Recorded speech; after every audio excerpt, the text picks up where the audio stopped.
समय वो बहू आई थी, उसने गुरु महाराज को अपने हाथ से खिलाया था। गुरु महाराज ने उसे सत्संग की क्रिया बताई। वो ध्यान भी करती थी, सब कुछ था।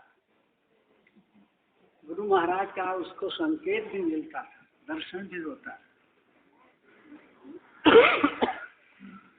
एक समय उसके पति बोकारो स्टील में काम करते थे, तो बॉयलर का आग ऊपर से उनके ऊपर गिर गया। 6 महीने 8 महीना तक हॉस्पिटल में रहे। उंगली वगैरह सब सिकुड़ने लगा था। उस समय गुरु महाराज ने आकर उसे कहा कि तुम्हारा पति बिल्कुल ठीक हो जाएगा, तुम घबराओ मत।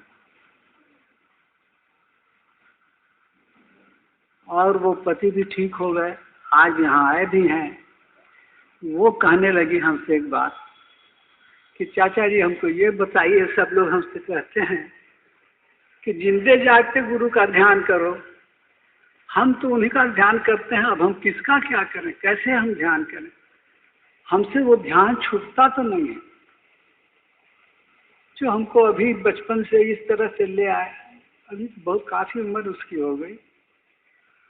हमने कहा बेटी तुमको गुरु का अपना ध्यान छोड़ने की जरूरत नहीं है, कौन तुमको इस तरह से कह दिया? जिंदे जागते गुरु का अर्थ, तब हमारे मन में ये बात है, इसको आज हम आप लोगों के सामने कह दें कि जिंदा जागता गुरु होता क्या है। हम जब सोते हैं, साधारण उदाहरण, सो के उठते हैं, जगते हैं कहिए, उस समय हमें पूरा होश नहीं होता है। पहले सोचते हैं हम कहाँ सोए थे, क्या था। जगने के बाद थोड़ी देर के बाद जब हमको होश होता है, तब हम जिंदे होते हैं, चेतन होते हैं। हमारे अध्यात्म में भी जो साधक कब चेतन होता है, कब जागता है कहिए, वो जागने की अवस्था, तुलसीदास जी ने भी कहा है कि जीव कब जगता है, जब उसको विषय विलास से विराग हो जाता है, तब जीव जगता है। साधक भी तभी जगता है साधना की अवस्था में, जब उसको ये ज्ञान हो जाता है कि जगत मिथ्या और ब्रह्म सत्य है। जगत के मिथ्यापन का उसको अनुभव होना चाहिए, बोलने से नहीं।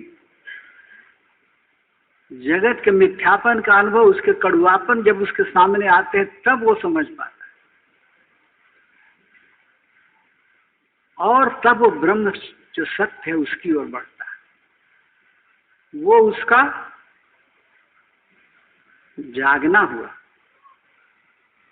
और वहीं से वो गुरु पद की ओर बढ़ने भी लगता है। ये विज्ञान में उसकी अवस्था होती है। और वो जीव, वो साधक नहीं, उससे उसकी ऊंची अवस्था हो गई।